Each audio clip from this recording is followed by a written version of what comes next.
Hello, everyone. Good afternoon and good day.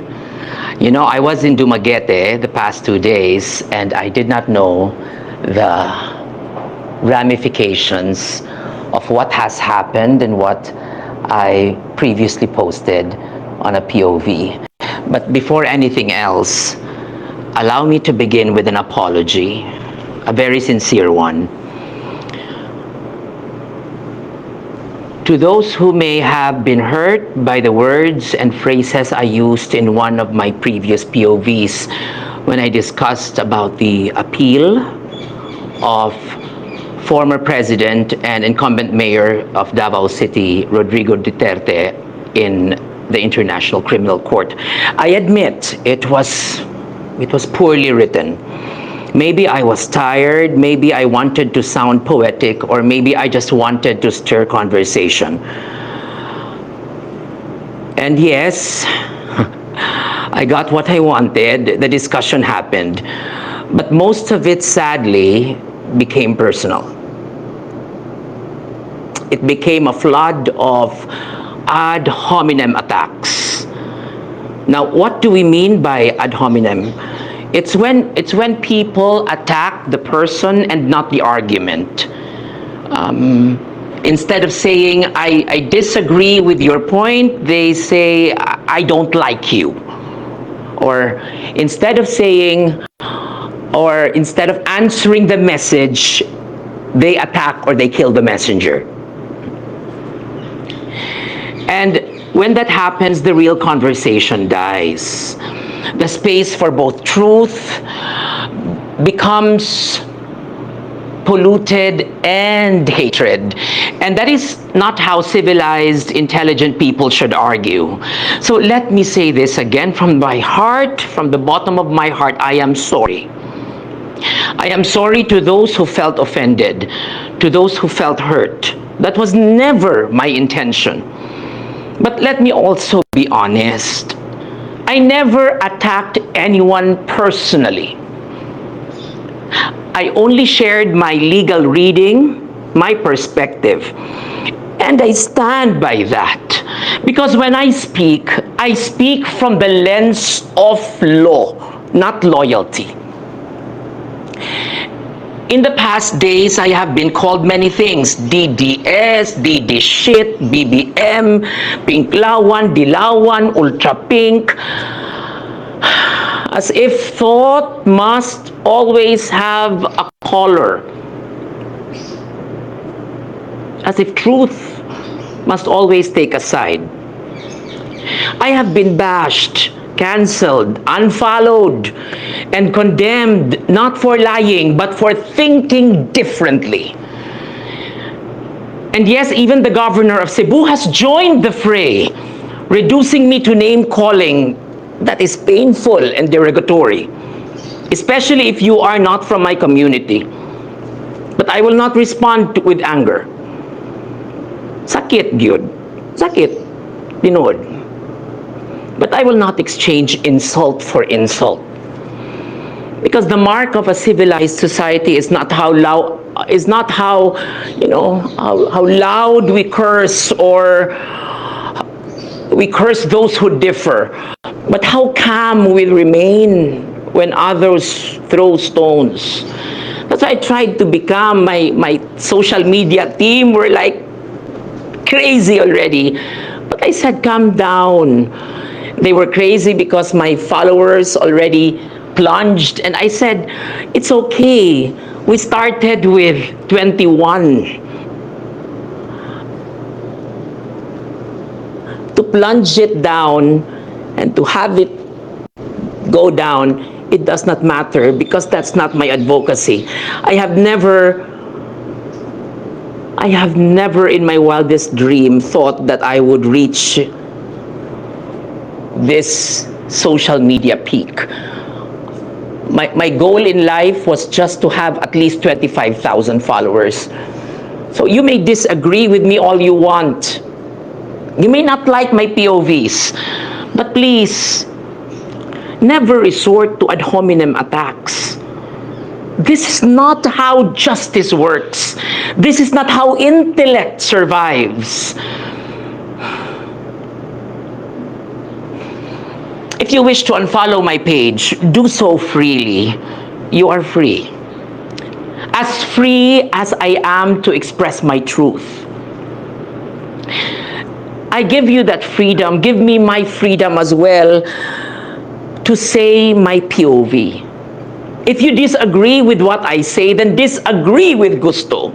Debate with me, reason with me, challenge me. But calling me names will not change my convictions. Because conviction built on principle, conviction built on principle will not break under pressure.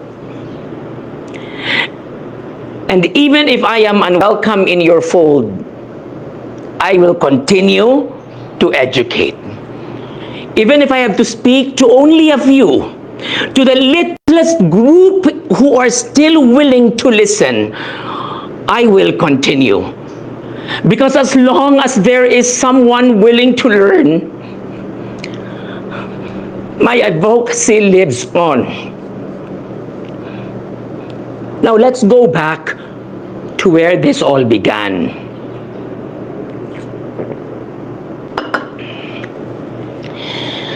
President Rodrigo Roa Duterte did not surrender himself to the International Criminal Court.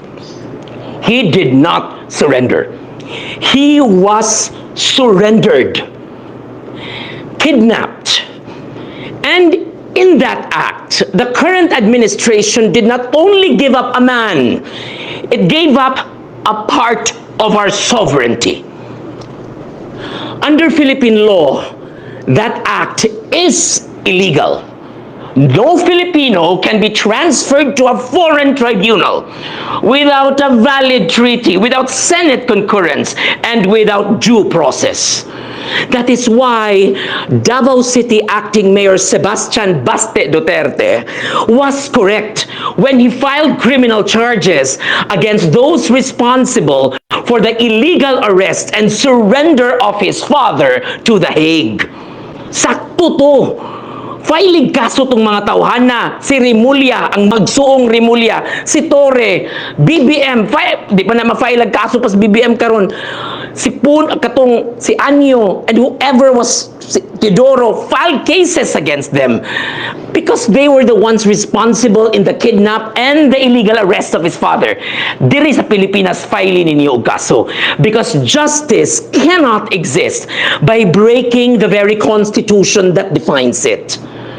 But now, let's shift our view from the perspective of Philippine law to the lens of International Criminal Court. Under the Rome Statute, the ICC will only intervene. They will only intervene if a country's judicial system is unwilling or unable to genuinely prosecute. Meaning, if justice is truly working in a state, if justice is working in the Philippines, the ICC should stay out. But in the eyes of the ICC, now transfer your eyes, ayaw na mo sa Pilipinas, adto mo sa ICC, the Philippines failed the test. They saw a judiciary that functioned on paper but not in faith. They saw investigations, yes, na-investigasyon, but without trust. They saw process, yes, but not conviction. That is why the ICC moved. They investigated. That is why they issued the warrant of arrest. Because in their eyes, our justice was not working as it should. I'm not saying it was not working, but in the eyes of the ICC, it was not working. Now let me take you deeper into that lens. Transfer, go to the lens of the ICC. You will never understand where Tatay Digong is now, if you will not go to the lens of the ICC, disenfranchise yourself for a moment from the laws of the Philippines. Shift your sight to the Rome Statute, because that is what is holding Duterte right now. Because in the ICC's view, no matter how we insist that this is illegal, they already have Duterte in their custody. And under their rules, once a person is detained, jurisdiction attaches. Wala na prison na nilas Digong. Unsa pa may atong buhaton? Magsige tagsagit dinis Pilipinas. That is the truth. We must first understand before we can plan how to fight back. That is why defense lawyer Nicholas Kaufman, Duterte's counsel, did not question jurisdiction. He knew the battlefield had shifted. Dili na sa Pilipinas ang gubat karon. Adto na sa ICC. So he built his plea around, number one, age. That Duterte is 80 years old, medical condition, that he had the cognitive decline, memory loss, and number three, humanitarian grounds, compassion. Compassion for being an aging leader who served his country. But the ICC judges asked one thing, Usaragyud, if we release him with temporary liberty, will he return here to be heard? And when they saw the rallies, the slogans, and the shouts of kinidnap si Duterte, and we will never surrender him again, from his daughter, to them, that spelled flight risk. And that is why the application for interim release was denied. Now, allow me to revisit the words that started all of this. Ako mangguning nasulti, ug ako ning nasuwat. A man whose record is defiant. A legacy marked by thousands of killings. He didn't accord people due process. Sa pato. Noong siya ay nasa Malacanang, marami ang walang pagkakataong magpaliwanag. Now he stands up before a court that listens patiently, meticulously, and lawfully. And perhaps that is the true justice of it all. That's what I remember that I have said. And that is where the fury of the DDS supporters was stoned upon me. Those words, I understand now, they hurt many. I understand. When I reread and reflected on it, it hurt. Ako po, nasakitan lang ko sa akong gipang suwat. And maybe I could have written them better. When I said defiant, I mean resilient. Never have we seen a leader who was so defiant to the international community. Iya kung gikontrang Amerika pag presidente niya. When I said a legacy marked by killings, I was quoting the prosecution's argument, not stating a fact. It was the prosecution's argument. And that is why naikaso karon sa ICC. And when I said he didn't accord due process, I echoed the accusation. That was not my judgment. And when I said now he stands before a court that listens patiently, what I truly meant was this. For the first time, the very man accused of denying due process, he was accused that he denied due process in the Philippines when he was president. But now he is given the full measure of it. The very fairness he was said to have denied, he now receives completely. And that perhaps is where justice finds its quiet irony.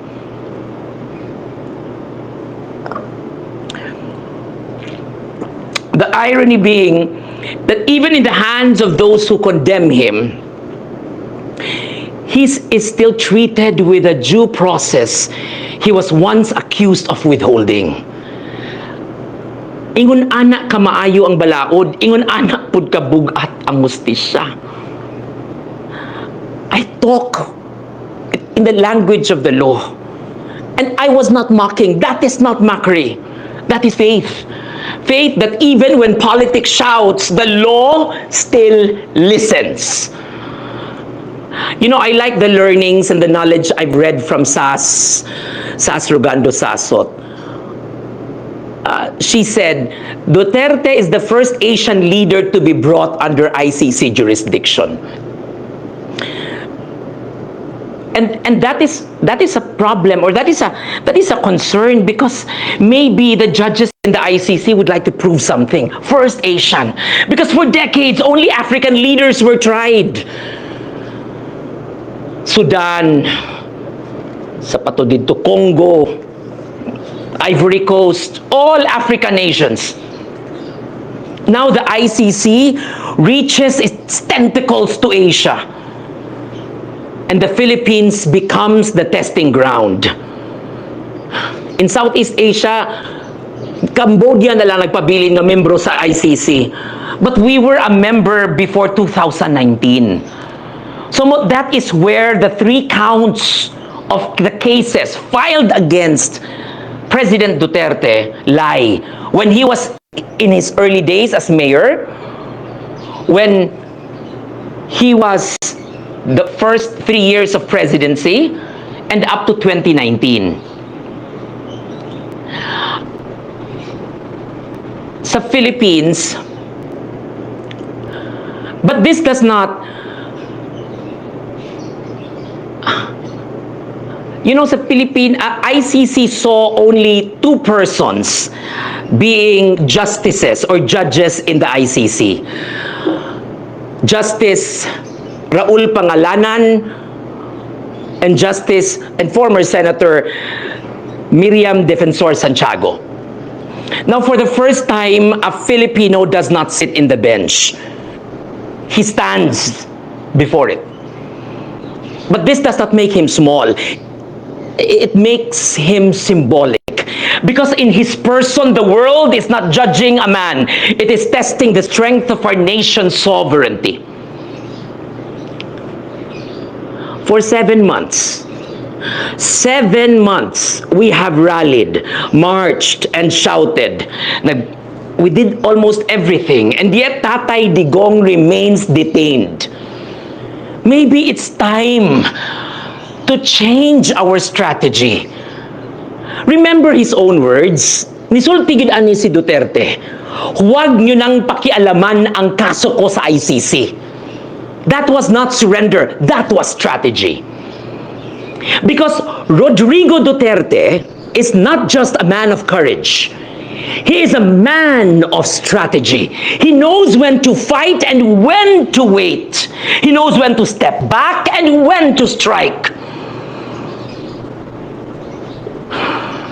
Usahay lang gyud, kinahanglan gyud muatras ta ug usa ka lakang para makabawi ta og duha. Again, we need to move 1 step backward in order to move 2 steps forward. Because even if President Marcos will retract his surrender, the ICC will not release Duterte. Even if the Senate passes resolutions, the Hague will not listen. Because once a man is in their custody, kung naana silang custody, only they will decide his fate. So what do? We take 1 step back to breathe, to study, to understand. Then we take 2 steps forward to act with wisdom, to speak with reason, to fight through the law. Law ta mag-away sa balaod. We don't abandon Duterte. We defend him intelligently. We don't rage. We reason. We don't shout. We strategize. Because justice is not won by noise. It is won by clarity.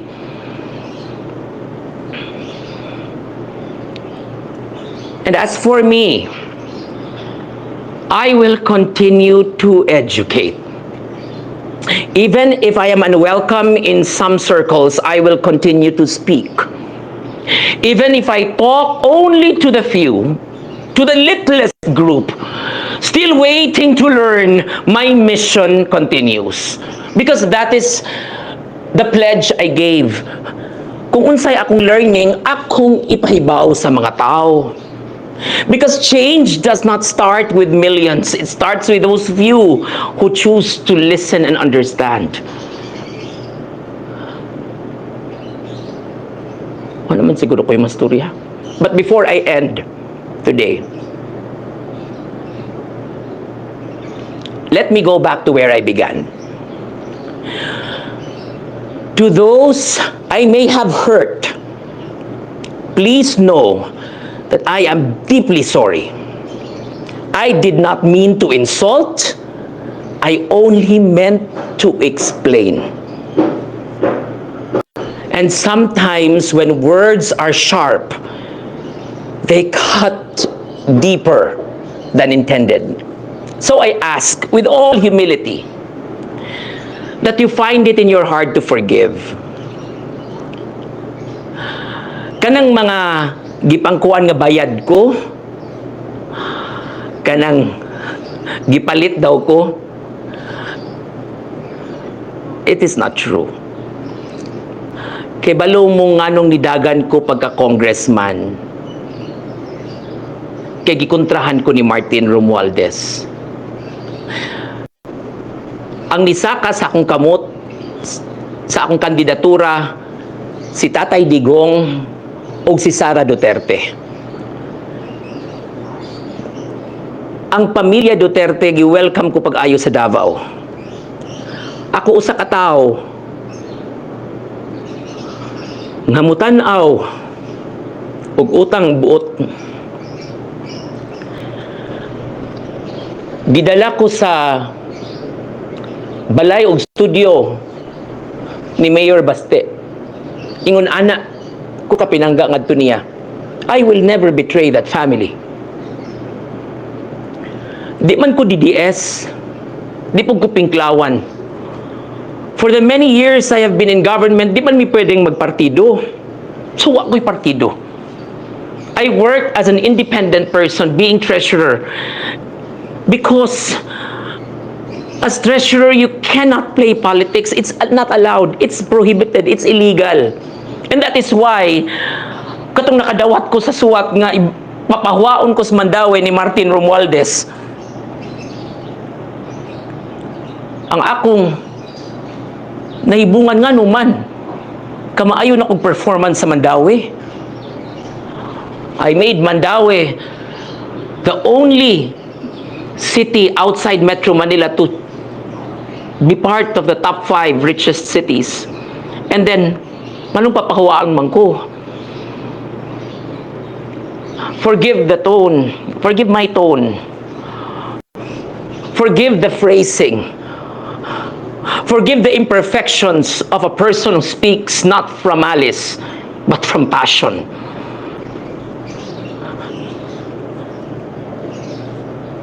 Sa kadaghan na akong gipagawas nga POV, over siguro 99% was leaning to Duterte.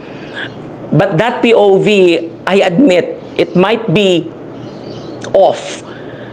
Because that was the decision. It's off. And I would have wanted to educate you so that we can change the strategy already. Kagibalibara na tag-interim release, naata sa appeals court ron. And I hope nga naa sa appeals court atong tarungon ni, kay para in town matagaan siya og temporary liberty. Kay naot untang makapamasko dinis Tatay Digong sa Pilipinas. Because just like you, I only want truth. I only want justice. And today I stand here not to divide, but to reflect. Let's not divide ourselves. Pareho taog tumong hustisya.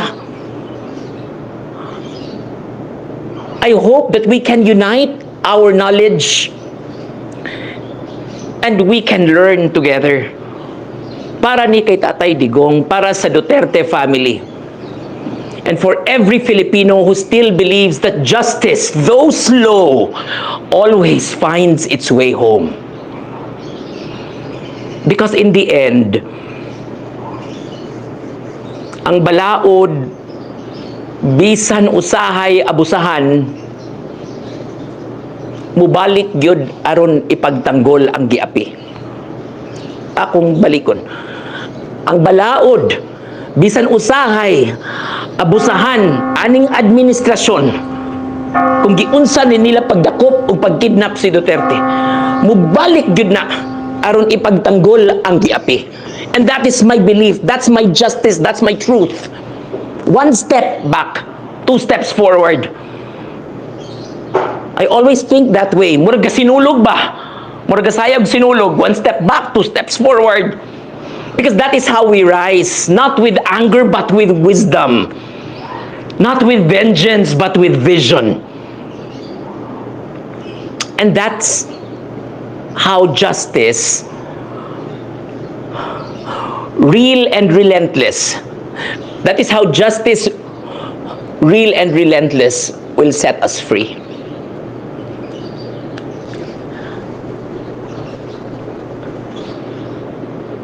Daghang salamat sa inyong oras.